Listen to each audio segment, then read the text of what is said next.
Alors, j'avais décidé, l'idée c'est que je sais pas comment, dans quel ordre vont écouter ça nos auditeurs, mais dans le cas où vous tombez sur ce podcast en premier, sachez qu'on va parler, en tout cas je vais essayer de parler de la peinture hollandaise au XVIIe siècle, puisque ça vient un petit peu en parallèle du sujet qu'on a évoqué avant ou après, qui est du coup la nouvelle Amsterdam. Que vous pouvez aller écouter tout de suite. Exactement. Et à force de il faut savoir qu'au niveau de mes études, moi j'ai fait un cursus bidisciplinaire, j'ai fait de l'histoire de l'art et de l'archéo. Donc vu que moi je voulais faire de l'histoire moderne et que j'avais le droit à des options d'histoire de l'art, donc moi j'ai pris histoire de l'art moderne bien entendu. Et j'ai toujours trouvé la peinture à partir du 18e, même un petit peu avant, assez fascinante en Europe. Il y a vraiment des petits changements qui sont subtils que j'aime beaucoup. Et quand j'ai commencé à essayer de chercher sur ce qui se passait pour la nouvelle Amsterdam, etc., automatiquement, vu que tu vas tomber sur le rayonnement des Pays-Bas, tu vas tomber sur le rayonnement culturel, intellectuel, donc tu vas tomber sur la peinture. Il faut vraiment savoir que les Pays-Bas, il y a même Richelieu apparemment qui en parle, il y a des lettres qui existent où Richelieu il parle de l'opulence des Pays-Bas, donc à quel point pour te dire qu'ils étaient pétés de thunes que même Richelieu il parle d'eux, quoi. Genre je pense que je sais qu'il y a même Louis XIV qui est un très gros jaloux de base des Néerlandais, déjà de 1 parce qu'ils sont républicains, donc ils sont des valeurs républicains et protestants. Et protestants, et ils sont riches, il y a 3 trucs, ça lui casse les couilles. Vraiment, Louis XIV, c'est tout ce qu'il déteste, hein. Je vous ai trouvé des petits chiffres aussi pour cette opulence qui existe. Il y a un taux d'alphabétisation aux Pays-Bas au XVIIe siècle qui est juste stratosphérique. Il y a des chiffres qui sont avancés de 60 à 80% des hommes en situation urbaine qui savent lire. Sachant qu'ils sont quasiment tous en situation urbaine. Donc c'est énorme. C'est énorme. Et t'es à pratiquement 40% chez les femmes aussi. C'est énorme. C'est vraiment énorme. Donc je suis allée voir pour comparer, pour que les auditeurs ils se rendent compte en termes de stats. Donc je suis allée voir en France. Louis XIV. Alors en France, c'est 30% des hommes qui savent lire. Et ça, c'est du coup en conditions urbaines. Et quand tu vas du côté de la ruralité, c'est 5 à 10%. Ah oui, c'est personne, quoi. Okay. Voilà, c'est nobody. On a un taux d'alphabétisation en France qui est dégueu. Par contre, et c'est là que quand tu superposes certaines cartes, t'as des cartes où tu vas voir où il y a des régions qui sont plus protestantes que d'autres, et dans les régions où il y a plus de protestants, c'est les plus lettrés. Parce que il y a une vision en fait de la spiritualité qui est différente, où eux ils ont besoin directement d'avoir accès au livre saint, ils ont pas besoin d'un intermédiaire, ce qui fait que souvent c'est des gens qui sont plus lettrés. Les textes sont traduits. Exactement, les textes sont traduits. Donc vraiment, il y a une opulence dans la société néerlandaise que je voulais vous présenter à travers les images, parce que les images, c'est truc. J'aime bien tout ce qui est dessin, j'ai l'impression, Mélissa. J'adore tout ce qui est dessin, j'adore tout ce qui est image. Est-ce que la peinture flamande, ça permettrait pas à la fois de relier ta passion du dessin et ta passion de l'époque moderne? Un petit peu quand même. C'est fou. Waouh. Alors avant de vous parler de la peinture hollandaise, je suis obligée de passer par un stade qui s'appelle la Renaissance flamande, parce que c'est pas exactement la même chose, hein, c'est quelque chose qui est un peu plus grand. Et surtout la Renaissance flamande, c'est pas 17e, c'est 16e siècle, c'est plus ou moins en même temps que la Renaissance italienne. Donc c'est l'influence des deux finalement, si vous voulez. En tout cas, c'est surtout l'influence italienne du côté du nord de l'Europe.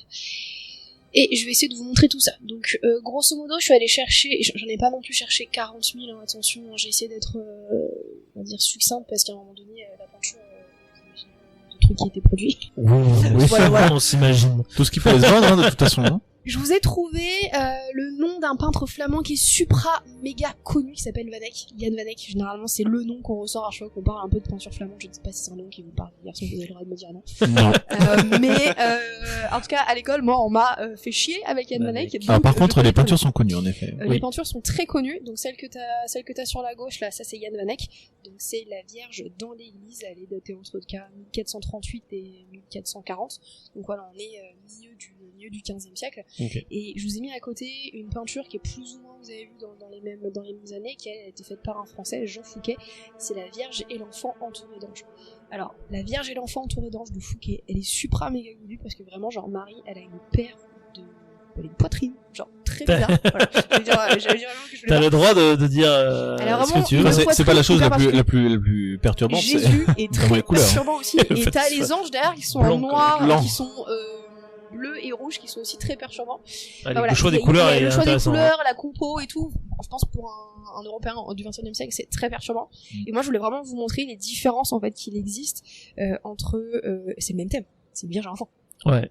Et vous avez vu que graphiquement, ça n'a rien à voir. Le premier de Fouquet, pour moi c'est pas du tout naturel. Tu vois que c'est quelque chose qui est complètement composé, et au-delà du fait que c'est composé, ce qui est normal parce que c'est un peintre, il y a aucun naturel là-dedans. Ça c'est une scène qui est complètement irréaliste, c'est des mouvements de Marie avec bébé qui se tient comme ça, là c'est pas du tout réaliste. Par contre Vanek avec Marie et Jésus, lui il y a bébé, il est en train de tirer sur le col de Marie. Tu te rends compte du réalisme que c'est en fait, c'est littéralement ce que font les enfants quand ils sont avec leurs parents, tout court. Mais là du coup c'est Marie, donc c'est super intéressant. Il y a un réalisme en plus chez... C'est ce que j'allais dire, j'ai l'impression, enfin, moi je connais pas grand chose en peinture, mais j'ai l'impression que Vaniek il a 150 ans d'avance quoi. Ouais, alors c'est et pourtant il y a quand même des traces de l'art plutôt médiéval, oui, avec une disproportion des corps. Tout à fait, ouais. Alors que l'autre par contre est full médiéval, Jean Fouquet, alors que là c'est un mélange des deux. Alors l'autre est full cyberpunk surtout. C'est un androïde hein. Ah oui, ça se voit. Hein. Vanek il est à la frontière en fait entre la fin du Moyen-Âge et la fin du Moyen-Âge et le début de la Renaissance, et lui en effet il a vraiment une peinture qui est beaucoup plus naturelle. Vous avez vu les cheveux aussi de Marie, le travail de la lumière, le travail aussi, de la lumière qui est dingue. Ouais. Vous avez vu la couronne de Marie, genre ça brille quoi, t'as juste envie de l'enlever, de dire c'est ouf ce que t'as sur la tête.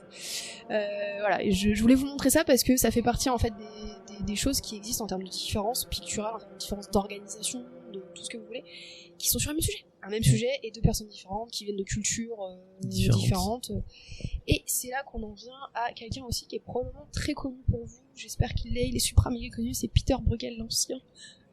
Vous allez vraiment me dire non c'est pas grave, mais genre je serai en mode comment ça personnellement Bruegel, oui, mais j'ai pas étudié la peinture flamande, j'ai pas de, même au collège et au lycée j'ai pas souvenir d'avoir étudié la peinture flamande. C'est voilà. c'est dans les mêmes années. J'ai pas fait d'histoire de l'art donc c'est dans les mêmes années qu'Avanek avec Peter Bruegel, pour ce que je vous ai montré. Et Peter Bruegel, alors t'as vu Jan Vanek, c'est un truc que nous en Occident on connaît très bien, c'est des scènes religieuses.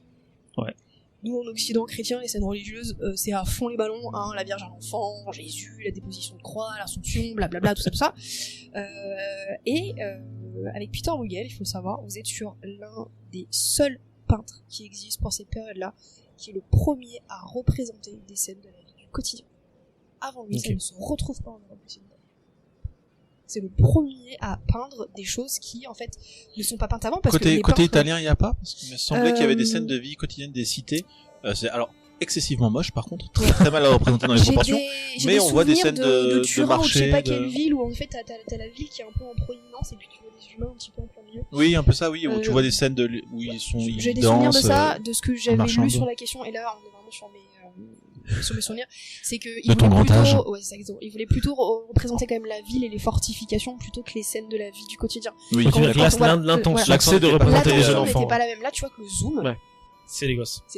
Là, le zoom, c'est la vie. Tu vois, c'est même pas l'architecture autour. Ouais, il y a de l'architecture, mais ton œil, ton œil est attiré par les gens. Par quoi, voilà. C'est ça qui est super intéressant. Par l'anarchie des personnes, par le bruit qu'il devait y avoir. Donc, pour les auditeurs, nous avons devant les yeux Peter Bruegel l'Ancien, les jeux d'enfants qui datent de 1520. Et donc, ça représente pas loin, en tout cas, il a été compté à peu près 80 jeux d'enfants recensés, et certains sont encore joués aujourd'hui. Donc là, typiquement, au-delà du fait que c'est une scène de genre, c'est une scène de la vie du quotidien, c'est un document pour les historiens qui est génial sur la vie des gens à cette époque et sur les enfants. Bah oui, du coup, ouais. Parce qu'en fait, les enfants dans la peinture, à part Jésus, généralement, avant, on s'en bat les couilles. Avant, les enfants, avant, on s'en fout. Et ce que je voulais, moi, vous présenter, c'était ça, en fait. C'était les scènes de la vie du quotidien. Parce que c'est un truc, pendant très longtemps, dans l'Europe occidentale, on a très très peu représenté, parce que, il y a un truc qui est tout con, pourquoi est-ce qu'on a très peu représenté les scènes de la vie du quotidien en Europe avant le 16e siècle?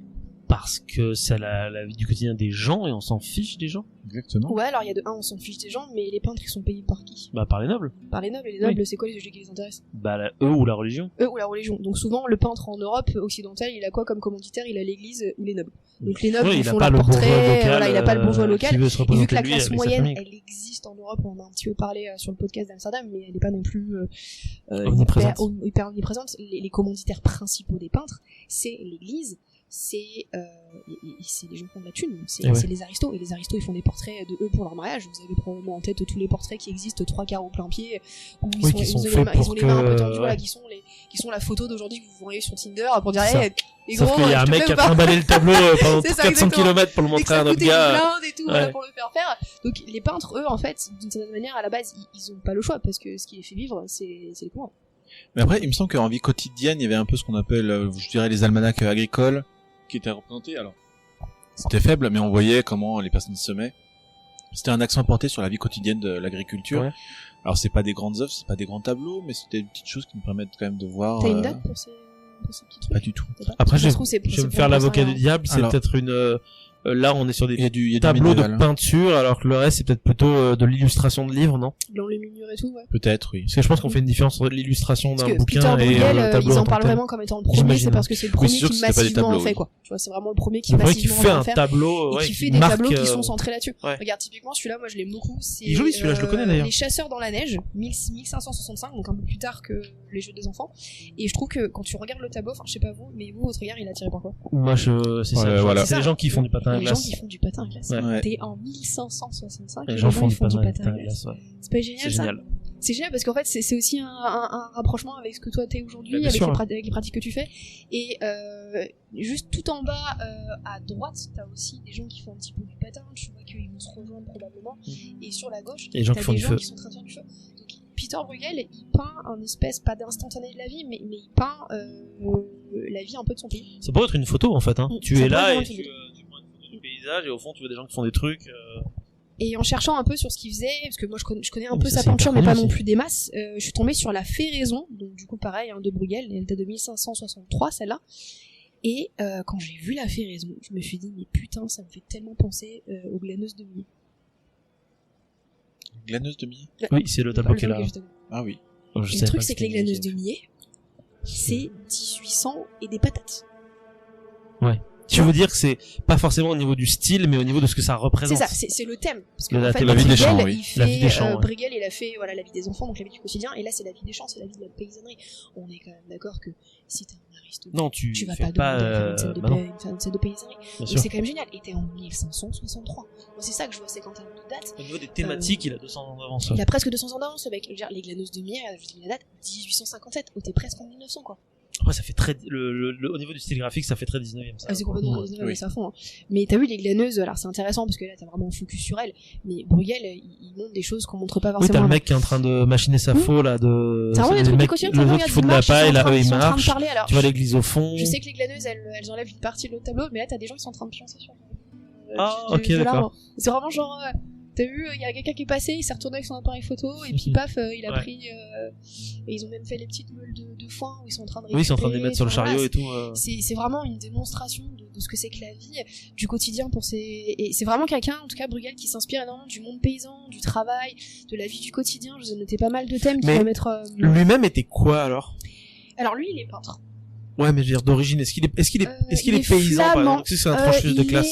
Je sais pas ce qu'il est exactement. Parce que ça se trouve, c'est peut-être aussi pour S'il ça qu'il est peintre, intéressé par tout ça. C'est forcément qu'il vient d'une famille qui est Il vient minimum aisée. Ouais, il a quand même de la thune, alors. Dans ces époques-là, généralement, tu peux pas, à part très rares cas, Passer de paysan à peintre. Faudrait aller vérifier parce que moi je peux aller vérifier qui est Bruegel, mais sachez que Bruegel, il a donné naissance à une génération entière de peintres. C'est pour ça qu'après t'as Bruegel le jeune, Bruegel le très très jeune.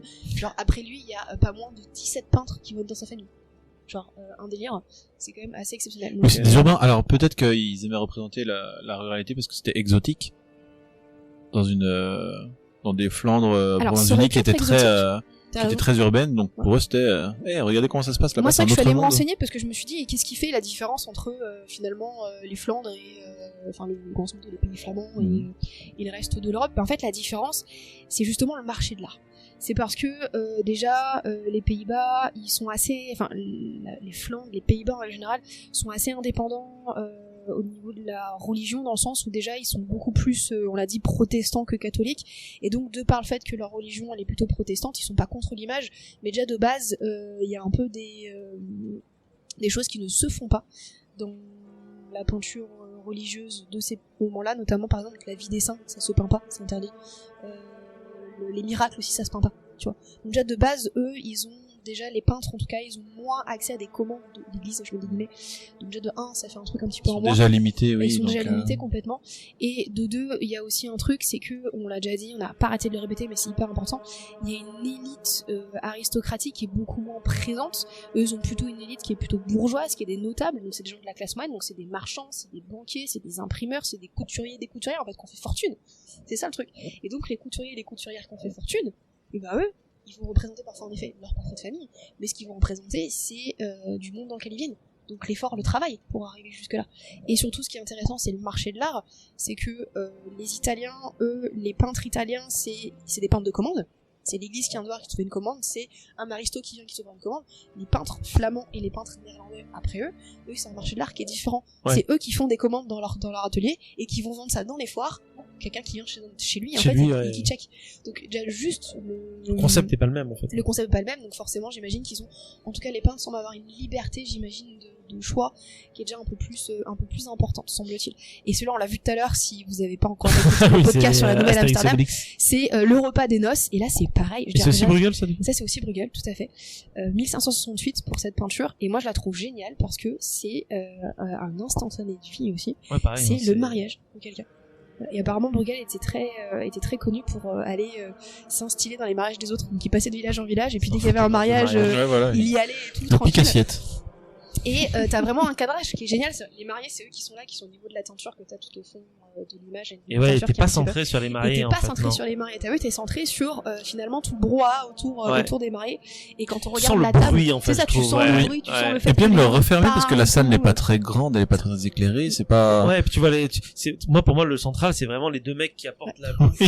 Le gars qui se sert un peu à l'arrache là comme ça. Même Complètement. au niveau des couleurs, c'est vrai qu'il y en a un qui a les couleurs de Marie ou de Jésus, enfin, là les deux serveurs, il y a Marie et Jésus qui sont là, Puis t'as quoi. vu, ils sont propres, ils sont bien Ouais. habillés, ils sont lavés aussi. Un truc qui est super intéressant, c'est que je montre un banquet de noces, un mariage.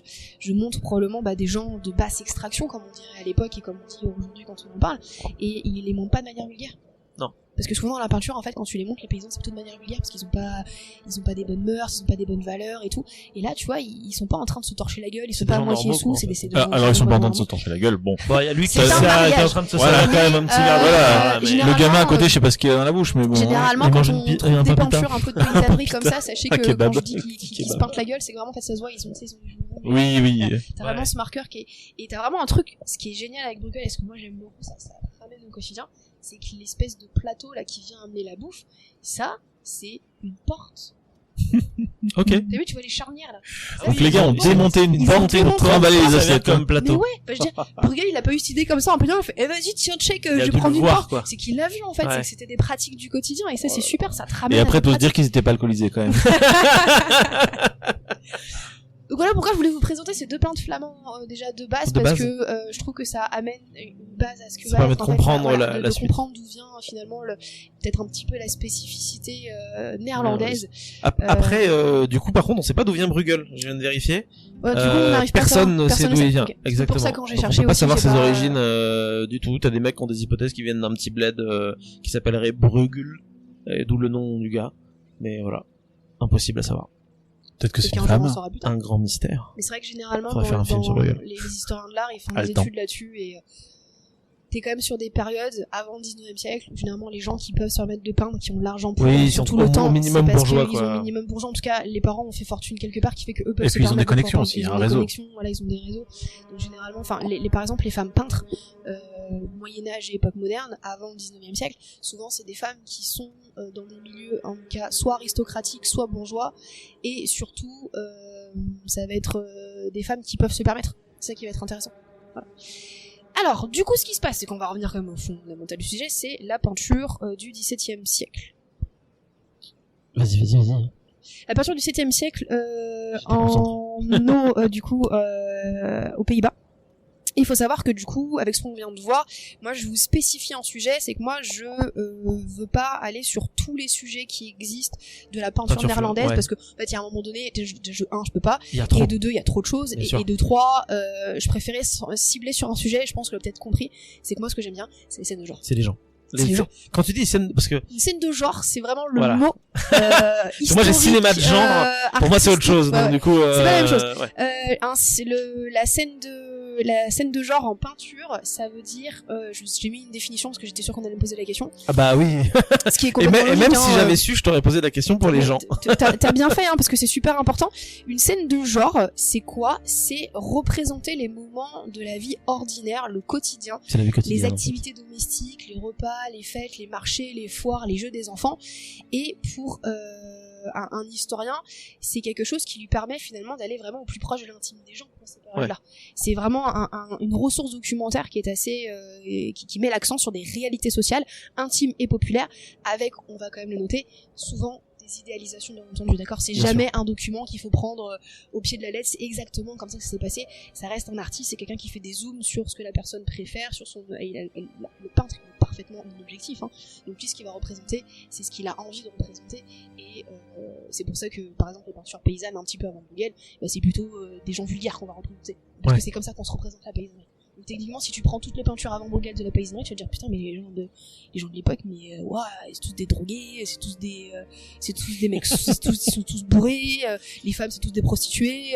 Non, c'est eux qui peignent un imaginaire collectif de ce que pensent étant les gens de basse extraction. Okay. Donc une scène de genre, c'est une scène qui représente la vie du quotidien. Et en fait, ça, en Europe occidentale, jusqu'à justement Bruegel, ça existe pas trop. Voilà. On en fait très très peu parce que déjà de 1, on va expliquer, c'est par rapport aux commanditaires, et des gens en fait on s'en fout. Donc ça c'est quelque chose qui va arriver très tardivement, du coup plutôt 15e, 16e, et surtout ce que Bruegel, c'est un peu le prémisse, donc c'est un peu le premier, ce qui va complètement rendre la scène de genre, on va dire première scène ce qu'il va le mettre sur le devant de la scène, merci, c'est vraiment le XVIIe siècle, donc l'ère hollandaise. C'est que eux, vu qu'ils ont beaucoup d'argent, qu'ils ont une classe moyenne, ben cette classe moyenne là, elle va demander en effet des scènes de la vie d'où est-ce que ces gens viennent. Donc vraiment, l'ère néerlandaise en peinture, c'est une ère de scènes de genre. T'en retrouves des quantités astronomiques, des trucs super comme des trucs médiocres, hein, on s'entend, hein, mais t'as des quantités qui sont tellement astronomiques par rapport aux autres pays que tu te dis que ok, donc ce pays il est vraiment très particulier. Donc moi je voulais vraiment centrer ça sur les scènes de genre et savoir que là-bas, du coup aux Pays-Bas, ils ont tellement fait parce qu'il y a vraiment des scènes de genre dans la scène de genre. Ok. Je vous ai trouvé des petits c'est comme le métal. C'est très rigolo parce que moi ça me fait très rire. Donc t'as au XVIIe siècle des peintres qui sont exclusivement des peintres de la marine. Ok. Donc, t'as des peintres qui font toute leur vie des scènes de bateau. Et en même temps, je les comprends totalement. Hein. Et c'est complètement logique hein, quand on oui, mais c'est aussi comme ça beaucoup au 19e siècle. En fait, les peintres, une fois qu'ils font un truc, ils font toujours la même chose, quoi. C'est ça, c'est que là, il y en a qui sont spécialisés, et en plus, notamment du côté des Néerlandais, les bateaux, la marine, c'est quelque chose qui est... On l'a vu tout à l'heure, ils aiment les bateaux. Puis même au niveau technique, évidemment, savoir qu'un mast met comme ça, que les cordages sont dans tel sens. Ouais, bien sûr. Tu vas avoir des peintres spécialistes sur les chevaux, voilà, sur les animaux, tout ça. Tu vas avoir des peintres qui sont spécialistes des peintures de la table, donc nous on appelle ça des natures mortes aujourd'hui.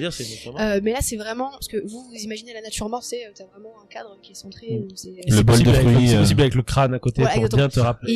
Et là je l'ai pas mis, mais t'as les représentations en fait de table de ces peintres néerlandais. Et souvent c'est un peu un dézoom, donc t'as toute la table, t'as la cuisine et t'as toute la bouffe qui est en dedans. Ça reste une scène de vie quotidienne. C'est une scène de juste à retirer les personnages, quoi, en fait. C'est pas vraiment un énorme zoom x150 devant toi comme ce qu'est une peinture, une nature morte. C'est vraiment souvent des fois plutôt une défocale où t'as plutôt tout l'environnement autour, donc c'est hyper intéressant. Tu vas avoir le portrait, hein, oui, mais simple, le portrait, la base de la base, hein, de toute façon t'as pas le choix. Et tu vas voir les peintres de paysage, pareil, alors là-bas t'en as des quantités astronomiques, et on arrive du coup à ce que moi je voulais parler spécifiquement, c'était les scènes de genre. T'as des peintres, je vais vous montrer avant qu'on parle d'autre chose. Des peintres qui ont fait ça. Donc là t'as un mec qui s'appelle Peter Jöns Saerendam, je vais complètement écorcher son nom. Lui il a fait une peinture qui s'appelle Vue du cœur de l'église de Saint-Bavon à Haarlem.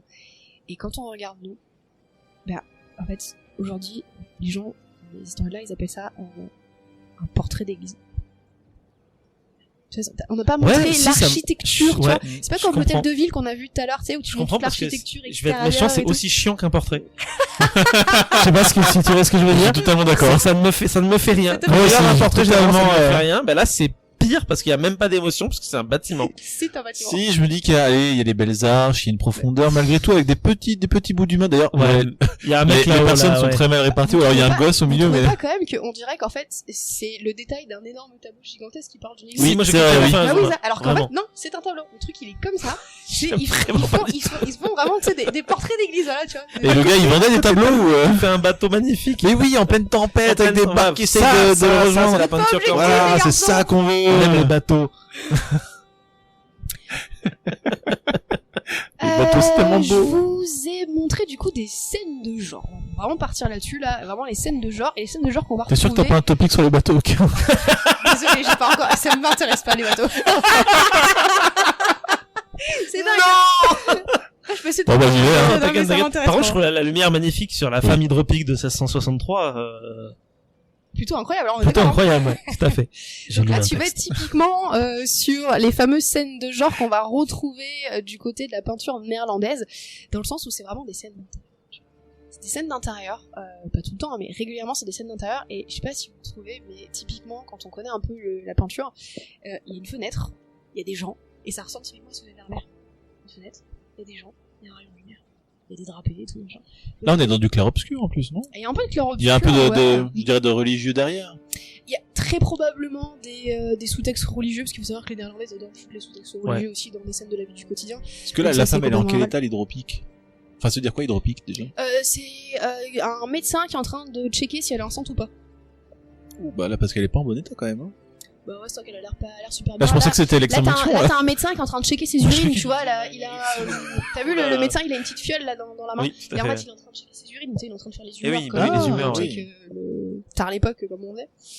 Bientôt les Parce que c'est vrai qu'avec la lumière qui tombe sur la femme, on a l'impression, oui, ben, elle va être guérie par... Mais c'est marrant, c'est que ça ressemble un peu, enfin, je trouve, typiquement, en termes de compo, juste sur ces trois-là, tu pourrais enlever l'arrière, tu le mets en voile, tu le mets une petite auréole, c'est Oui, c'est marrant. marrant, oui, bien sûr, bien sûr. totalement. Bien sûr. C'est quand même pareil. Donc les scènes de la vie du quotidien du côté des Hollandais, ça va être quoi? Ça va être des scènes d'auscultation de médecine, tu vas avoir des scènes de soldats aussi qui sont en train de boire ou fumer la pipe. Tu vas avoir des scènes d'intérieur, des dentelières, tu vas avoir des femmes qui sont en train de s'endormir, tu vas avoir des femmes qui se reçoivent des lettres d'amour. C'est super intéressant.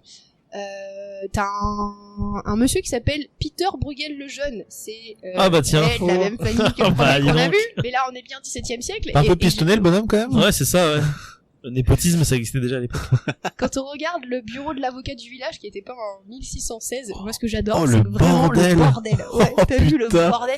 Déjà à Il était pas l'époque, les obligé de- avocats, Il était pas obligé de peindre le bordel, Bruegel, hein. Bruegel, il était pas obligé de le peindre le bordel, il aurait pu Peut-être faire qu'il une, aimait pas cet avocat. une C'était son officine, avocat pour son divorce. enfin, un truc bien Il a tout rangé, perdu. tu vois. Et aussi, ce que je pourrais dire aux auditeurs, c'est que c'est grâce à ce type de tableau que si les cinéastes et les réalisateurs et les producteurs les regardaient, ils verraient qu'à l'époque médiévale, les gens, ils ont des couleurs sur eux et qu'ils sont pas en nuances de gris, C'est vrai. caca, toile Mais ça dégueulasse. intéresse Tu veux dire pas les- comme dans le manga, par exemple? Ça n'a rien à voir. Où tout est en noir et blanc. Pas pareil. Et vous avez le Vermeer. fameux Ah, Vermeer. Alors, je bah vais oui. très peu en parler parce que en vrai, Oh, il merci. est quand même supra méga connu. Et il a fait des Mais, bateaux ou pas? Vermeer, il a fait Ah. des vues extérieures que je vais te montrer que je t'ai trouvé. Waouh. J'adore les Pas vues de- extérieures. Oui, moi aussi. Enfin, ça dépend sur Oui, quoi, je trouve mais... ça oui. très ennuyant, donc De quoi? c'est pas les vues extérieures que je trouve ennuyant. Non, c'était une vue intérieure Ah, tout à c'est l'heure. l'intérieur Non, de une vue intérieure. l'esprit. Ah ouais, non, les pays. Moi, j'adore les paysages. Ah, les paysages, c'est Je magnifique. trouve en vrai, dans un paysage, tu vois quelque chose de vivant et de. Je sais pas, c'est. Bah ça là, moi bouge, je quoi. t'ai mis sur Vermeer l'une des plus connues, donc c'est la jeune fille à la La jeune perle, fille à la perle, parce que voilà, c'est évidemment. quand même la plus connue. Et bah là t'as pas la bonne légende, mais c'est pas grave. Là c'est la jeune fille assoupie. Donc ça c'est hyper intéressant, c'est que genre, qui a envie de regarder une jeune fille assoupie? Personne. Personne. Et d'ailleurs, typiquement, c'est un Arrivé tableau ça. qui m'emmerde aussi. Donc je vous présente les cadrages de Vermeer. Vermeer c'est tout le temps ça. C'est une fenêtre, Par contre- une lumière et quelqu'un. Par Ah ouais, contre, c'est bon, des ouais. cadrages de cinéma. Hein. Ouais, c'est clairement des cadrages. Là, clairement, c'est champ contre champ. Ouais. C'est Disons super. que c'est le Cinoche qui s'est complètement inspiré, je Oui, pense, bien sûr. des cadrages. Bien sûr, mais ça, ça montre aussi la modernité du Est-ce que truc. c'est pas je trouve, l'inverse? Est-ce que c'est pas lui qui s'est inspiré du cinéma? Elle a levé les yeux au ciel. Disons-le. Donc j'ai mis à Marc et à Cyril 2 tableaux supplémentaires de Vermeer. Il y a la jeune femme à Ils sont trop cons. l'aiguille. Il y a rien à voir, c'est juste que pour que les Alors, je regarde la lampe, c'est tout. les auditeurs sachent. Et j'ai mis l'officier, la jeune fille riant. Tout à l'heure, je t'en parlais avec le chapeau, le fameux chapeau de feutre. Oui, etc. magnifique Voilà, chapeau d'ailleurs. très beau En chapeau. Castor. Et typiquement, quand tu le regardes, et ben Gros finalement, le castor. sujet du tableau, ben, C'est gros le castor américain. t'as vu le sujet du tableau, c'est quoi? Bah c'est. Ton regard est attiré par quoi? La carte. Moi, je suis attiré par le chapeau. Par le en chapeau, vrai. Ouais, grave. Ah non, par la carte. Les lignes de Moi, le fuite. premier truc que j'ai vu, c'est c'était le le chapeau. Ouais. T'as sur le vrai tableau. Parce que c'est la carte. Sur le vrai tableau, je t'en parlerai après celui. Sur le vrai Tu sais, tableau, wow. ici, là, tu vois, moi je sais qu'il est là, donc ça je te montre. Là, t'as un petit point noir. Là, Ok. c'est que C'est sa Vermeer, ligne il de a fuite. fait sa ligne de fuite. En fait, il a fait un petit truc ici, la tourne du C4, à l'époque, et du coup, tu vois bien qu'avec tous les câbles tendus pour Oui. sa perce, c'est vraiment ça. Mm. C'est le chapeau. Mais de d'ailleurs, feutre si on qui est raisonnait le en sujet termes du de cinéma, moi, typiquement, ça, je l'imagine, ton point de focus, il est là. Et la dame, elle est floue. Pour moi, si je devais retranscrire ça en termes de cinéma, c'est le focus fait sur le personnage et sur ça. Ah bah s'il avait décalé Ça, son point de focus, la femme serait floue. Il l'aurait pas de flou. Sachant que Vermeer, il l'a pas peint de flou. Hein. Vermeer, il est Je- très oui, très non, mais très bien très sûr, bien sûr. Il est très très fort là. Non mais je dis juste que c'est chouette parce que c'est vraiment basé sur le même principe. Le regard est attiré par directement la même chose quoi. C'est ça. Le chapeau. Et du donc, coup, la le carte castor. derrière, si tu voulais savoir, c'est vrai que c'est hyper compliqué pour quelqu'un de notre siècle à regarder la carte. C'est parce que déjà, ils ont pas tout ce qui est bleu, c'est la terre, et tout ce qui est C'est couleur ça, terre, on est c'est la mer. d'accord. C'est bien ce qui me semblait. Ouais. Ouais. Ça Donc déjà, correspondait à zéro. ça correspond code. à aucun code d'aujourd'hui. Ouais. Ah, voilà, les Néerlandais, les couilles. En même temps, je pense que le code cartographique à l'époque, on s'en carre le cul. Et aussi, en Chacun le fait, là, sien. ce qui Cartographie, représente, sans faire le plus, je pense. c'est alors je me souviens plus si c'est soit les Pays-Bas justement, donc leur pays, soit si c'est, il me semble que c'est plutôt l'inverse, c'est que ça représente justement la New Bah Zealand. justement, j'allais te demander Ouais. si c'était ça. Et il me semble que c'est la New Zealand. Ça me fait ouais, penser ouais. à la baie d'Hudson, c'est pour ça. Ouais, et il me en semble que effet, ça, oui. c'est juste que c'est pas orienté comme nous on l'orienterait aujourd'hui Oui. en fait au niveau de la carte. Et c'est pour ça que je te parlais vraiment du fait que ce tableau, il faut savoir qu'il y a un bouquin qui est sorti dessus, Ok, un bouquin qui a entier. été écrit par Timothy Brooks, ou Brooks, je sais plus comment il s'appelle, et justement ça s'appelle le chapeau de Vermeer. Et en fait, grâce au tableau là, t'arrives à comprendre les connexions de la mondialisation de l'époque. Que le chapeau, il vient d'où? Il vient des colonies, des colonies, qui sont du coup les colonies néerlandaises, et que c'est grâce aux colonies néerlandaises, donc à tout l'organisation derrière, que tu puisses avoir ton chapeau de feutre. Et ton chapeau de feutre, il est juste énorme et gigantesque. Tesque. Ouais. Ça en est presque du foutage de gueule. Et que c'est lui qui prend l'importance dans la Ouais, scène plus que les complètement. personnages. Ouais. En même temps, le gars, il vient draguer la jeune fille. Il sort ses plus beaux atouts. Hein. Si ça vous intéresse, il y a un documentaire qui a été fait sur Arte, je crois qu'il a 10 ans maintenant le documentaire, mais Ah ça oui. parle de ça, ça parle le chapeau, le monde dans un tableau. Ok. Donc, c'est le monde dans un tableau. Trop bien. Et qui est super intéressant.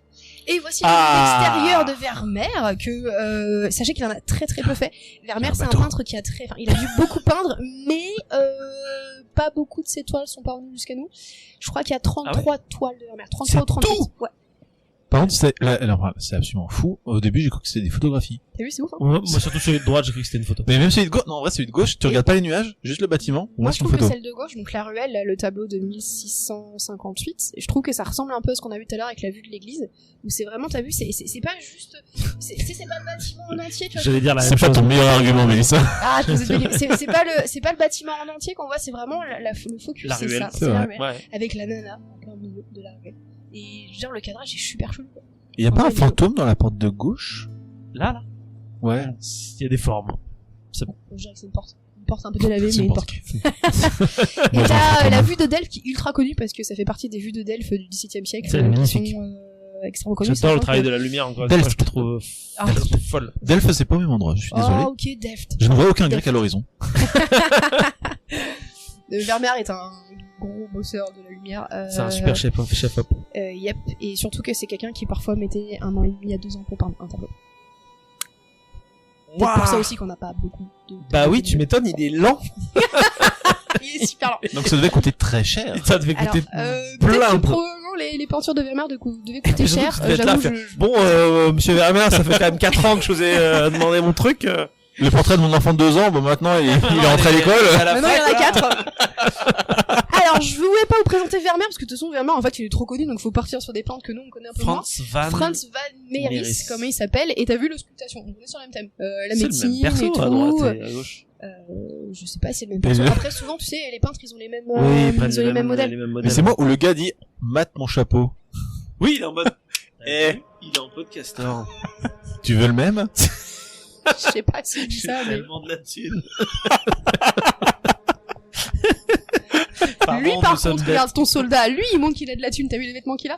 J'avoue, lui, il a des vêtements riches. Regarde mes chaussures, regarde mes collants comme ils sont Vraiment, beaux. en mode la jambe à l'avant comme ça. T'as vu ce truc de, j'ai tellement de tissu qu'en fait, je peux faire en sorte qu'il y ait des trous dans mon tissu pour Ouais. montrer les tissus dans dessous, quoi. Ça, c'est génial. T'as vu le tas de tapis là? Donc, Et à ouais, savoir ça que Franz van Mieris, il est hyper connu du côté des Hollandais, mais que chez nous, il est un chou moins connu, j'imagine. Ouais. Mais c'est quelqu'un qui est tout aussi coté pratiquement que Vermeer. Sachez que Vermeer aussi, alors à son époque, il a fait plus ou moins fortune. Des fois, ça marchait, des fois, ça marchait pas trop. Mais Vermeer, grosso modo, il a été oublié. On l'a retrouvé il y a pas si longtemps que ça, genre peut-être Ok. même pas un Ah ouais. siècle, un truc comme ça. C'est pour ça qu'il y a Ouais. plus que 33 tableaux de lui, en fait. Bah peut-être qu'il y en a qui ont été oubliés, il y en a qui ont été perdus, peut-être qu'il y en a juste pas beaucoup. Le problème c'est qu'on n'a pas le carnet de commande complet de Vermeer, non. donc tu peux pas savoir. Mais et je vous ai montré un autre que je trouve, alors certains historiens de l'art trouvent ça juste fascinant. Peut-être que vous ça va vous faire genre en mode oh c'est chiant, c'est ennuyant, mais je vous le montre quand même. Vous avez On est des Samuel Béotiens. van Hoogstraten, comment le Bien monsieur sûr. s'appelle. Oui, Et très connu. lui, il a peint, je vous ai montré 3 tableaux, vous en avez un, c'est les pantoufles. Juste les pantoufles. T'as vu, il y a pas d'humain. Waouh. C'est rigolo. Juste C'est... T'as vu sur Bah, le couloir, il y a les pantoufles. En vrai, je trouve que là, je vois, il y a les pantoufles, la vue d'un corridor et Ouais. femme consultant un docteur. C'est ça. Bah, les pantoufles, c'est super. T'aimes bien les pantoufles? Ah ouais. Ouais. Bah allez, c'est parti. Et on va partir sur les et pantoufles. tu sais pourquoi? Vas-y. Parce que, encore une fois, moi j'ai l'impression d'y voir un cadrage de cinéma. Ah, Pour oui, moi, c'est pas les complètement. pantoufles qui est important. Ouais. Moi, ce qui m'intrigue, c'est qu'est-ce qu'il y a derrière dans cette Oui. salle. Et là, je serais dans un film, la caméra avancerait Avance, en plan ouais. séquence. La porte s'ouvrirait, se C'est refermerait ça, lentement. un truc comme ça, c'est ou alors incroyable. tu sens que, pour moi, il y a ça fait, Ouais. moi, il me fait peur, ce tableau. Je Ok. le vois, Oui, j'ai c'est peur. J'ai peur de ce que je vois Et ben pas. un Pour contemporain. Halloween. Exactement. Un contemporain de Samuel, là typiquement, lui c'est très bien ce qui se cache comme message sur ce type de tableau. Ok. Et donc, du coup, je vais pouvoir vous en parler si vous voulez. Bah, avec Quand plaisir, on même ça. regarde un petit peu plus en profondeur ce superbe tableau, vous voyez plus ou moins en premier plan sur la gauche, on a un balai. Ouais. Qui est Waouh. là. Et vous avez les fameuses pantoufles qui est donné au tableau, tableau. et t'as les clés aussi qui sont Ah oui, juste sur la ici, porte. Donc techniquement, on pourrait clairement se dire que là t'as quelqu'un qui vient simplement juste donner une porte. Oui, ce qu'il Mais a, alors pourquoi est-ce qu'il a lâché ses pantoufles? Pourquoi est-ce qu'il a lâché son pantoufle? Et il faut savoir que là t'as une petite bougie en fait Il a qui allumé la semble-t-il, bougie, du est coup. en train de se consumer. C'est en train de se consumer, et pour les contemporains du coup de Samuel, et c'est pour ça qu'il a fait C'est le la tableau, mort. c'est pas la mort. C'est que là, il y avait une domestique qui était présente, qui était en train de balayer. C'est pour ça qu'il y a son balai, c'est pour ça qu'il y a son balai, qui est juste Il est posé. en train de se taper la domestique. Exactement, il est en train de se taper la domestique. Le chef de famille est rentré, il a pris C'est ses pour ça clés, que t'aimes il y ce tableau, avait la domestique, Marc. et bam. Tu vois ce qu'il y a derrière la Je vois porte. ce qu'il y a derrière la porte. Donc t'as vu que sans humain, sans rien du tout, ils arrivent avec des petits, détails qu'est-ce qui psychologiques se passe à raconter un petit peu une histoire. Et c'est pour ça que j'aime bien aussi les scènes de genre, c'est que des fois ça cache un petit peu des petites, ouais, je sais pas, des petits messages comme ça qui sont, qui sont, je sais pas, parfois mignons, parfois c'est juste des messages qui sont liés aux mœurs et aux valeurs de l'époque. Mais en tout cas, c'est très pertinent. T'as vu la scène de la femme consultant docteur, ça ressemble très portrait aux trois autres, je crois qu'on a vu juste avant. Oui, aux deux tout à fait, autres, c'est le voilà. même. T'as vu les cadrages chez les mêmes, ou d'un moment, les C'est scènes un de peu genre au début redondant à c'était force, ouais. c'était un truc un petit peu novateur, puis au bout d'un moment chacun va C'est prendre le mainstream. pli du cadrage et Puis ça à devient, chaque fois, il regarde les urines. Ça, c'est Enfin, joli. L'arrivée du bac de Salomon van qui aime bien les paysages. Ruysdael. C'est Ruysdael.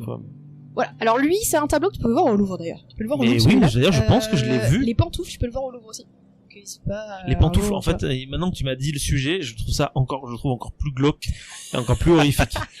Parce que Ok. compte tenu du sujet. sujet Oui. et du pouvoir qu'un maître peut avoir sur ça. Exactement, ça ressemble plus du viol que d'autre chose. viol qu'autre chose. Alors du coup là, on est passé. Le malaise se ressent bien à travers le tableau. Il a bien peint le malaise. Parce que c'est aussi un peu les couleurs, c'est que les couleurs. Mais les couleurs sont gênantes ouais. en fait. Hein. Oui, c'est ça. Le vert est un vert. On dirait qu'il y a pas un filtre un agréable, peu ouais, vert c'est comme ça. au Cinoche, tu sais. Ouais, où, pour moi, ça c'est une scène C'est Shining. problématique, ouais, un peu Shining. Ouais. Et du coup, t'as le fameux arrivée du bac de Salomon van Ruysdael, donc qui se voit aussi au Louvre. Donc on pourrait croire au début, enfin si en soi c'est une scène, c'est un peu une scène de paysage, mais moi je l'ai mis dans la scène de genre parce que en fait quand on regarde un peu plus en profondeur, c'est pas vraiment le paysage, c'est pas juste l'eau qui nous intéresse et les arbres. Ce qui va vraiment nous intéresser, c'est les gens. Moi, j'aurais dit les bateaux, mais. Ouais, c'est un peu ça. Non, mais t'as raison, c'est les bateaux en fait. C'est les bateaux, c'est le fait que les gens prennent les bateaux. Parce que C'est le tout à bac, l'heure, en on l'a fait, dit ouais, un c'est petit vrai. peu, c'est ça, c'est le bac. C'est le fait que les canaux à Amsterdam et aux Pays-Bas, c'était les autoroutes du 16e siècle. Tu vois, Et oui. c'est avec ça que tu Bah pouvais oui, te déplacer. tu voyais. Et c'est aussi des lieux de rencontre pour les gens. Donc c'est-à-dire que les gens riches et les gens pauvres, ils se rencontraient sur pratiquement le quai du bac et ils fréquentaient les mêmes endroits, ils se voyaient, etc. Tu crois qu'ils fréquentaient les mêmes canaux? Ils fréquentaient pas les mêmes canaux, mais ils étaient à proximité. Ils Tu étaient vois, pas très là, loin t'as de- les riches qui sont là sur leur. Oui, et les gueux qui sont et sur t'as, leur- voilà, Qui sont dans l'ombre. qui sont dans- Les riches dans la lumière. Un rhino, c'est une vache. C'est une vache. T'as vu, t'as les vaches qui sont sur les barques. Rhinocéros laineux. Et moi, ce que j'aime bien, c'est que tu vois un métier que je pense qu'en fait on parle jamais. Batelier Batelier, oui. Batelier, quoi. Ah, c'était un métier très touchant. Et à l'époque, je pense que au XVIIe siècle, c'était les autoroutes, ça devait marcher du feu de Dieu. Ah Donc, bah, je sais pas c'est si de la c'était triche, riche, je pense, hein. mais en tout cas, je Je pense pense que que t'avais un Par contre, métier qui t'imagines était- l'angoisse de trimballer 4 Des vaches. vaches sur une barque. Mais il y en a une qui met un pas de côté, tu te retournes.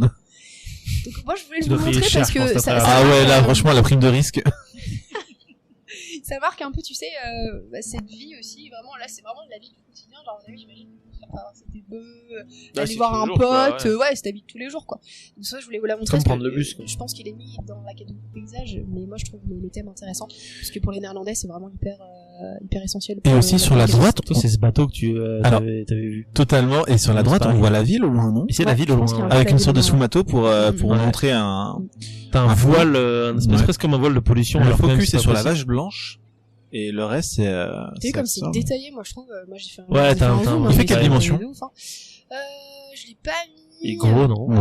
Non, Ouais. je pense pas qu'il soit super gros, je suis désolée, je l'ai Ah pas ouais mis. Ouais, je pense qu'il doit être un truc comme Ah, ça. d'accord. ouais. Un peu Parce que plus. vu le Ouais. détail, j'aurais Ouais. cru plus, tu vois. Après, je vous avoue que j'ai pas mis les dimensions, et là où je l'ai shippé sur le podcast en question, il en parlait pas non plus, donc je suis désolée. Eh ben, allez au Louvre pour voir ce tableau. Allez au Louvre. Et le dernier que je voulais vous montrer, c'était la Oh. halte aux voyageurs. Glauque. Halte de voyageurs et cavaliers dans Très, un très village glauque, de elle pense aux Trois Mousquetaires. 1625 de Ostade. Ouais. Isaac Van C'est aussi Ostade. marrant que le film.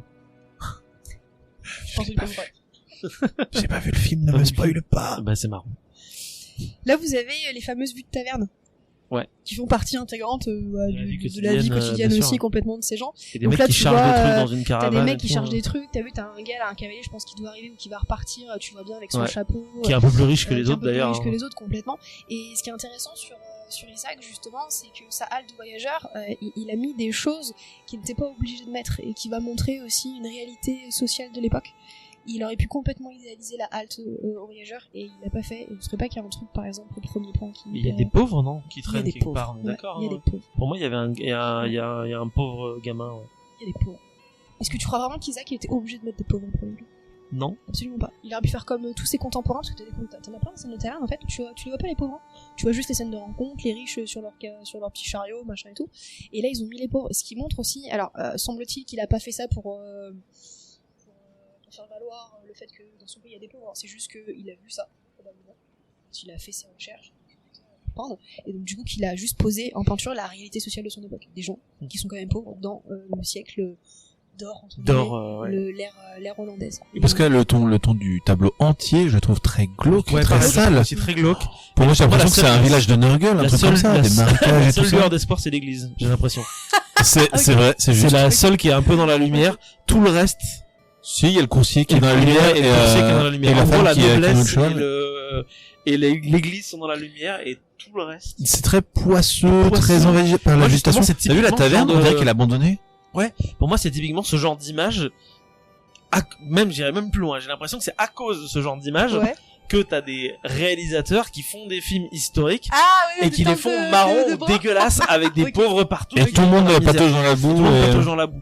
Moi, typiquement, je vois ça, quand je te dis que ça me faisait penser aux Trois Mousquetaires, ça me fait vraiment penser Ok. aux Trois Mousquetaires. Et il est beau, hein, mais du coup, c'est pas positif. Ah oui, toi tu le vois dans manière positive. Alors après, je Dans sais le sens pas. où, ce que ça renvoie sur la vision qu'on a, les gens voient ça, ils vont se dire c'est tout le temps comme ça partout. Ok. Ce qui Alors veut que pas tu dire qu'il vois, faut cacher les pauvres, hein, techniquement, mais les pauvres là, Un peu quand même. t'as juste le petit garçon. On plaisante. Sinon, tout le reste, ça se voit qu'ils sont pas pauvres. Ils travaillent, ils font des choses et tout. Ouais, mais ils sont- tu vois. en fait, il y a la couleur, Mais ils sont pauvres. on hein. dirait qu'ils sont sales, en C'est vrai fait. que- Ah, ils sont sales. On dirait qu'ils Même sont leur sales. maison- Ils ont l'air crasse-pouille, crasse-pouille, en fait. Leur maison est sale. Regarde les plantes qui poussent dessus. On dirait que t'as de la mousse. Ouais, que le bois est la taverne, vermoulu. Vraiment, on sait que quelqu'un vit dedans parce qu'il y a du feu. Ah, mais pour moi, clairement c'est pas un vieux mage, entretenu. un truc comme ça. Alors, moi, il y a aussi, je pense, un truc, c'est que ça fait partie des tableaux, faudrait le checker dans l'historique, hein, mais ça se trouve, ça fait longtemps qu'il a pas été restauré, et ça se trouve, il y a une grosse couche de poussière dessus. Tu sais, quand tu vois les restaurations, il passe Ah, mais juste un tellement de petit couches de truc, et, poussière qu'il y a de la mon mousse ami, qui a poussé, quand même. Non, mais regarde, t'as vu, je pense que tous les espèces de trucs, je trouve que Tu c'est veux un dire qu'il peu était voilé. peut-être plus coloré autrefois. Ah, mon avis, peut-être, il oui. était beaucoup plus. C'est vrai. Attends, on parle d'un tableau, du coup, qui a quoi, qui a 300 ans, quand même, donc, Oui, bien sûr. voilà. Non, non, mais c'est pas, en soi, c'est pas une Non, non, critique mais du après, tableau, hein. ça peut être un Du tout. style C'est, On est d'accord très que assumé. hein. l'art, c'est aussi de l'ordre de l'émotion et de la sensation. Il y a des choses qui ne sûr. s'expliquent pas et que toi, ça Et- fait penser mais à ça. Il y a aucun moi, problème. Là, tu me mets dans la chambre, je fais un cauchemar. J'ai- non, pas à ce point-là, mais j'ai T'es surtout sûr l'impression On que essaye ça renvoie à un imaginaire qu'on a aujourd'hui sur cette époque. Bah, disons que chez l'historien chez qui j'ai piqué ça, lui, il estime que il a vraiment, enfin, Isaac a peint du coup le dénuement des pauvres en fait dans ce tableau, parce que c'était dans un souci de restitution de la réalité. Et justement, quand on voit des scènes de genre, t'as des scènes de genre qui sont complètement idéalisées, hein, t'as des scènes de genre qui sont demandées par ils veulent avoir des scènes de paysans chez eux parce que c'est stylé. Oui, Mais puis là, on voit une c'est scène des qui à doit fond. être de l'automne ou du printemps, enfin une saison assez pluvieuse. C'est vrai que ça change de ce qu'on peut voir où il fait beau, où les pavés sont Ouais. propres, etc. C'est vrai. Et ça se voit aussi au Louvre, celui-là. Ça se voit aussi au Louvre. Ok. Mais il est très joli. Moi, j'aime beaucoup le côté vert au fond, en fait, surtout. Et je vais vous présenter plutôt là un français, parce qu'on est sur les scènes de genre et je terminerai sur des français, C'est 3 le qui me fait français. rire. J'étais sûre. Ah, il y a pas que le nom, hein. Je Il vais est vous fier de son présenter, verre, hein. des français. Ah, bah attends, ouais. Le Je pinard, sais hein. que j'ai dit que j'allais passer, que j'allais parler de la peinture Et t'aimais hollandaise, le mais cookie. justement ça fait partie de l'héritage en fait Bah de la oui. peinture hollandaise. C'est que tu vas voir apparaître aussi au XVIIe siècle la peinture de genre quand même du côté de chez nous en France, hein, ce qui est logique. Et ce qui va être intéressant, c'est que tout à l'heure on m'a peut-être parlé que la paysannerie elle était souvent un peu mal représentée, un peu vulgaire, etc. Donc avec Peter Bruegel on a déjà un truc positif qui arrive, même si Peter Bruegel il fait pas toujours du positif, attention, hein, mais tu vas retrouver, et là tu vas avoir débarqué sur le marché de l'art 3 frères qui s'appellent les frères Le Nain. Donc apparemment ça a beaucoup fait rire Cyril. Tu peux nous raconter pourquoi ça te fait rire, Cyril? Rien du tout. Ça fait penser à quelqu'un, c'est pour ça. C'est un pote. Les frères Le Nain, je vais pas vous raconter leur histoire parce qu'en fait personne n'est vraiment d'accord, mais grosso modo en fait, ils sont 3.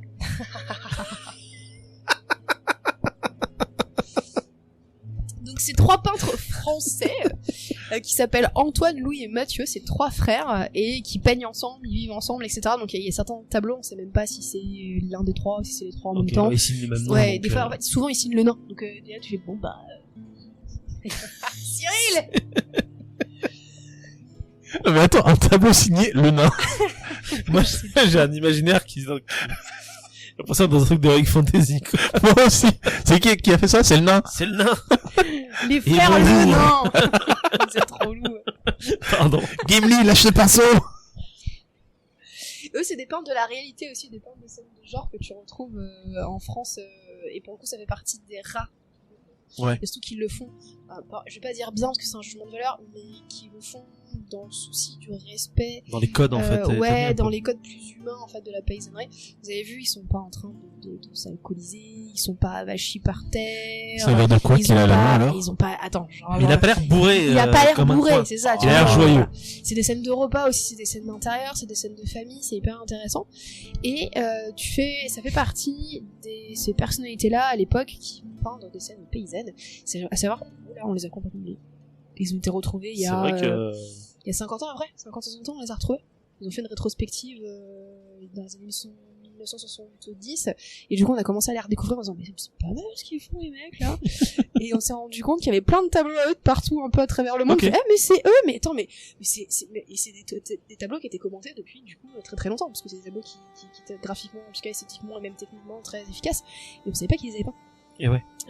Et ils ont commencé à regarder, ils ont fait mais attends, c'est les mêmes mecs. Et eux ils peignent du coup des grandes scènes paysannes. Je vous en montre une qui est hyper connue quand tu parles des Le Nain. Le mec qui tient son verre, je me permets, hein, j'ai l'impression que c'est un mec qu'on aurait pris qui se fait prendre en photo, qui est en mode santé hein. Tu vois, un peu comme un mec à un resto et juste il prend la pause pour la photo. C'est vrai, oui. Je trouve ça vraiment que c'est la même attitude que quelqu'un pourrait avoir aujourd'hui, et je trouve ça fantastique. C'est-à-dire que vraiment on n'a pas trop changé en 400 ans quand même. Les historiens de l'art que j'ai écouté là-dessus, ils disaient que justement t'as l'impression que c'est quelqu'un qu'on prend en photo, parce qu'en fait je pense que c'était l'idée à l'époque, en tout cas des gens que tu saisissais dans leur vie du quotidien. Ouais. T'as vu là, t'as l'impression que t'as le peintre qui est rentré dans la pièce et que les gens se sont tournés. Ouais.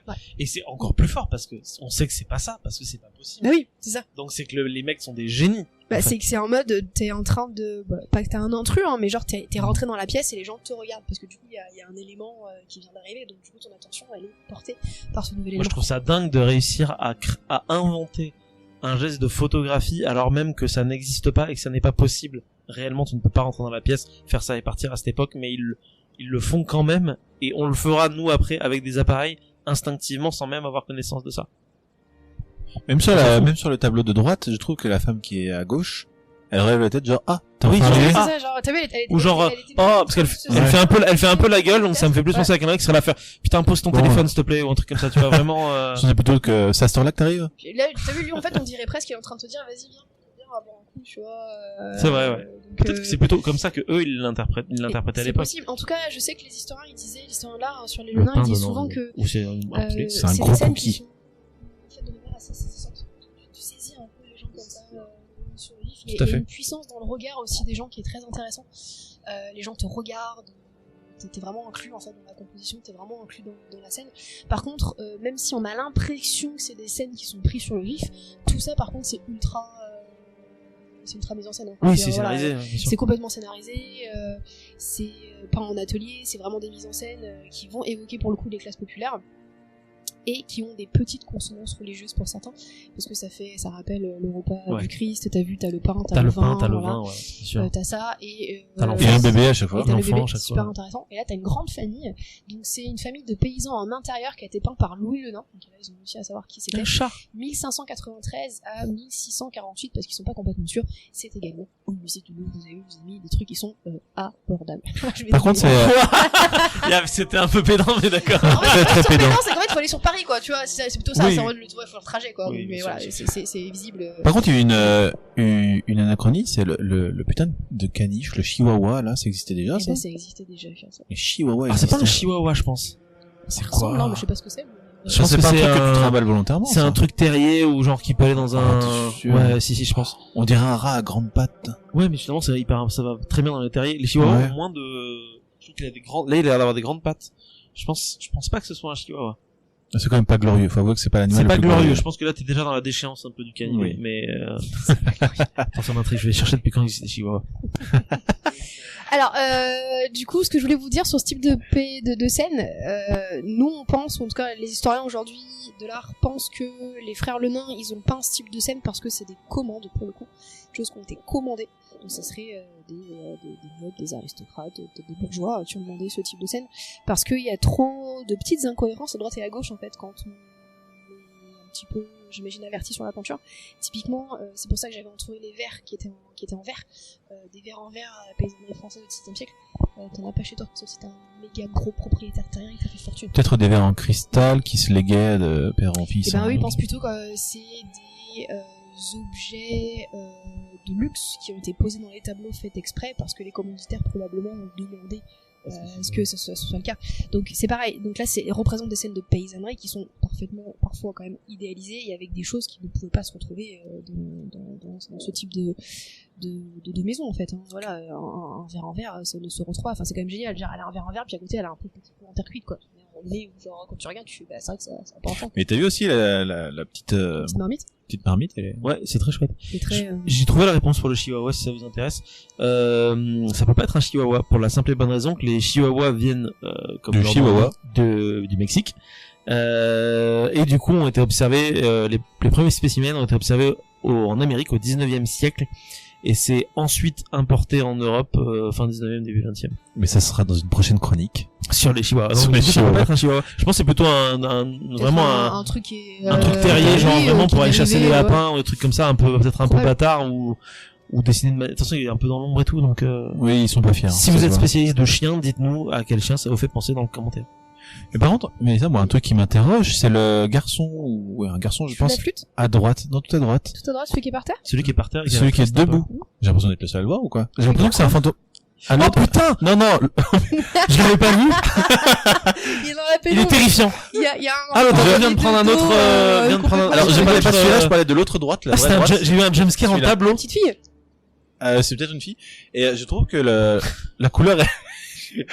Tu l'as vu, le mec dans l'ombre? Oui, bien sûr. Moi, pas du tout. Tu me dis, J'étais tombé sur le chihuahua, moi. Non, l'enfant de droite, j'ai l'impression que c'est comme s'il voulait introduire un enfant qui était peut-être décédé peu de temps avant. Comme Dans le la tableau colle, précédent, où il y a un enfant également qui apparaît quasiment en transparence. Et je me demande s'ils ont pas rajouté un enfant pour compléter la famille, peut-être qui a été décédé, ou qui est décédé durant le tableau. Là, je t'avoue, je Mais sais là- pas dire parce que je suis pas allé aussi en profondeur dans la recherche. Parce que là, quand même, la couleur est vachement différente pour cet enfant. Il est grisé. Ah, ok, un peu grisé, ouais. Je vois ce que tu veux dire. C'est surtout celui qui regarde le feu qui me terrorise maintenant. Mais- En tout cas, J'ai grosso retourné modo, sur ce le que je chat. voulais vous montrer, c'est que même si c'est un peu idéalisé, complètement idéalisé par rapport au Lenain, ce qui peigne, ça fait partie des rares Ah du oui, côté de c'est la sûr. France et aussi de l'Europe, du coup, qui au XVIIe siècle vont C'est pouvoir de là, peindre mais Italie. ce que on va appeler. En fait, ils mettent l'accent sur la noblesse des pauvres. Oui. C'est vraiment regarder, ils sont dans le plus simple appareil, il faut qu'on fasse preuve de charité. Et donc ça, semble-t-il que ça a été commandé par des riches parce que justement c'est pour dire, grosso modo, Qui font attention. ouais, qu'il faut qu'on fasse attention, qu'il faut les aider. Enfin, t'as vu, pour le coup, quand même, ils sont propres aussi. T'as vu, regarde, ils sont propres, leurs habits sont pas déchirés. Ah, et c'est ils volontairement sont bien dénudé, habillés. l'enfant qui fait C'est la un flûte. peu Oui, comme, parce que ça, c'est lié à un truc en histoire de l'art. Il y a des enfants qui jouent du pipeau et très souvent. C'est comme ça. C'est un C'est peu l'équivalent de faire un vlog où tu te filmes en train d'aller aider des pauvres, quoi. Ouais, c'est un peu ça. Tu vois, j'essaie de le remettre dans un contexte actuel. Vachement hypocrite, mais oui. Oui, voilà, c'est ça. Bah là, Oui. pareil. Oui, c'est- oh bah regardez, les pauvres, ils sont bien. Heureusement, j'aurais offert un verre de vin, vous voyez. Voilà. Parce que je vais vous le enfin, je sais pas si c'est un truc que vous savez ou pas, mais tu sais, sous Louis XIV, tu vas avoir un truc qui s'appelle l'Académie française de peinture et de sculpture. Donc ça va être une énorme école, en fait, qui a été fondée et qui ne prône pratiquement que les peintures historiques. Donc c'est-à-dire les peintures mythologiques, les peintures religieuses. Et donc ce type de scène là, C'est niette, quoi. Totalement absent. c'est no way, quoi. C'est de Ouais. genre, ça fait partie des. T'as 5 genres en fait en peinture qui sont en tout cas dit que ça existe. T'as le plus gros sujet qui est le plus important, que tout le monde s'arrache pour les commandes, c'est les scènes d'histoire. Ouais. Donc les scènes mythologiques, les scènes religieuses. Après t'auras du coup les portraits qui sont souvent te rapportent de la thune parce que les commanditaires vont te demander des portraits d'eux. Et les scènes de Après, chasse t'auras, aussi. Et ben les scènes de chasse, je sais pas dans lesquelles tu veux les mettre parce que le problème t'as des scènes de chasse où tu vois le chasseur parce que c'est un noble et donc du coup c'est le noble qu'on veut représenter en Oui, train de faire plutôt, son oui. activité. Ouais. Ah, tu mets ça dans les Probablement, portraits, du ouais. coup? Plutôt dans les portraits. Probablement du coup. plutôt dans les portraits. Après t'auras du coup les scènes de paysage, t'auras les scènes de nature morte et t'auras les scènes de genre qui est considéré comme l'art le moins Le dernier noble. genre, quoi, en fait. Ah ouais, la scène de genre en France. D'ailleurs, on lui a pas donné de nom, en fait. Il y a Blablabla, des, il y a des genres de peinture et lui n'a pas eu de nom, c'est le genre. Genre genre de points. Ouais, c'est ça, c'est le genre. Ouais. Et vraiment le siècle, enfin l'ère néerlandaise, c'est des centaines et des milliers de peintures de scènes de genre que tu ne retrouveras jamais dans les mêmes quantités, notamment en France. Ok. Parce que du coup, voilà, le marché de l'art est différent. Et oui. Mais donc, même eux n'ont pas donné de nom à ce genre-là, alors. Bah, je sais pas, sinon les commandes de l'époque, comment ils appellent ça, je suis pas allée me renseigner, mais c'est vrai que nous aujourd'hui on appelle ça des nouvelles. Ok. C'est de la vie du quotidien, dentelière, etc. Donc je voulais absolument vous présenter parce que je trouve que ça fait vraiment partie intégrante finalement des choses qu'on voit visuellement sans s'en rendre compte que c'est là. Et vous-même vous avez vu que ça vous a complètement rappelé des films parce que je pense que les cinéastes en fait ils ont une Oui, ça culture se aussi. fait beaucoup des peintures, spécialement la Parce que, peinture flamande. en plus. Voilà, pour moi, c'est sixième sens, ça. Et vous avez vu toutes les peintures qu'on a vues d'intérieur, que je vous ai un petit peu montrées comme ça là. Ouais. Quand je disais que ça ressemblait un peu aux photos que je vous ai montrées sur le podcast d'Amsterdam, t'as vu Ouais. celui à la fin, c'est d'intérieur, c'est exactement ça. Ouais, c'est vrai, Fenêtre, c'est vrai. t'as la lumière et tout, c'est ça. Donc voilà, petit zoom sur la peinture Bah, de genre. merci beaucoup. Très bien, très intéressant. J'espère que Désolé, on est c'était, un peu des béotiens, enfin surtout moi. Ah, moi, ça j'ai- manquait un peu de bateau, pertinent. on va pas se le Ça marche cacher. un peu de bateau. Ça manquait un peu de J'essaierai de bateau. mettre plus de bateaux la prochaine fois. T'as vu que sur Ah. les cartes il y avait beaucoup de bateaux quand même la dernière fois. hein. Si ce petit instant passé en notre compagnie vous a plu et que vous avez envie d'en passer d'autres avec nous, eh bien n'hésitez pas à vous abonner, mettre un petit pouce bleu, partager la vidéo ou encore nous suivre sur les réseaux sociaux. Sachez que vous pouvez aussi écouter cet épisode dans son entièreté et pour cela vous n'avez qu'à vous rendre dans la description de la vidéo. Je vous dis à très bientôt pour à nouveau écouter un petit peu de tout et surtout un petit peu de rien.